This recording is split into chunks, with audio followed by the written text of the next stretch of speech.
घरात जाऊन बसलो नाही.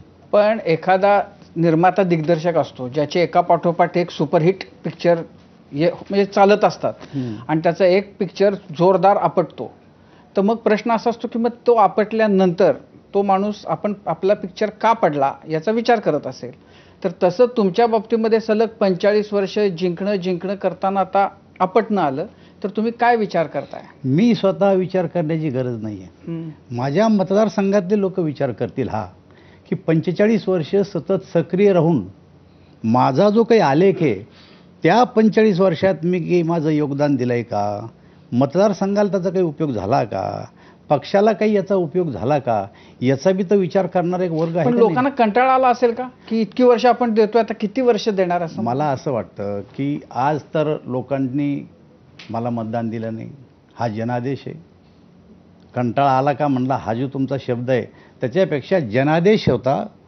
लोकांनी मला पराभूत केलं. मला असं विचारायचंय, कंटाळा आला का म्हणजे की एक माणूस सतत शेवटी लोकांना बदल हवा असतो, तर तुम्ही तुमचं काय कॉन्ट्रीब्युशन आहेच मतदारसंघासाठी लोकांसाठी वगैरे सगळं आहे, पण तरी सतत याच माणसाला निवडून देतोय, आता चेंज हवा.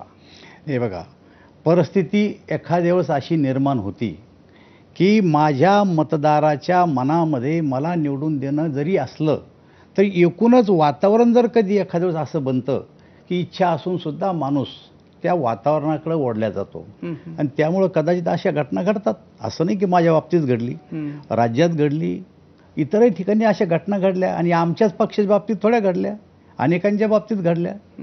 त्यामुळं असं म्हणणं नाही बरोबर, पण असं होऊ शकतं की एखाद्या वेळेस अशी परिस्थिती निर्माण होती की त्यातून चांगले सुद्धा पराभूत झाले. अटल बिहारी वाजपेयी पराभूत झाले, इंदिरा गांधी पराभूत झाली, कोण नाही पराभूत झालं.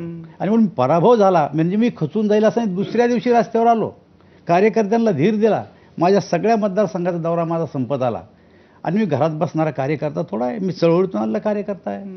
पक्षासाठी सतत पुढच्याही काळात मी काम करीन.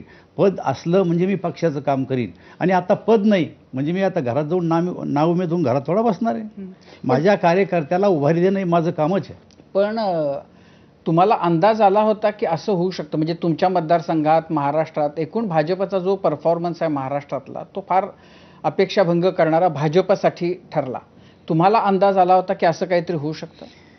हे बघा, एक गोष्ट खरी आहे की निवडणुकीमध्ये आमचा पराभव होतो हे काही कोणाला फार वाटत नसतं.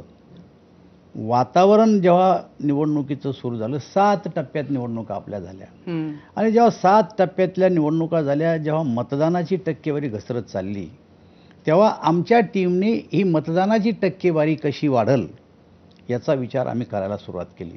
आणि जशा निवडणुका शेवटच्या टप्प्यात आल्या तेव्हा निवडणुकीतलं वातावरण आम्हाला असं वाटायला लागलं की एक विशिष्ट वर्ग एका वेगळ्या दिशेनं जातोय आणि त्या वर्गाचा फायदा आमच्या विरोधकाला भेटतोय. आणि त्याच्यामुळं थोडा वर्ग म्हणजे जात, मी वर्ग वापरला, तुम्ही जात वापरा. मी जात नाही म्हणलं, मी वर्ग म्हणलं. एक विशिष्ट वर्ग त्या दिशेनं चालला हे आमच्या लक्षात आलं होतं. आणि जर तो एक जात तो एक म्हणजे त्याला काय म्हणजे इंटॅक्ट तो जर एका दिशेनं जर जात असेल तर काही गोष्टी लक्षात येतात.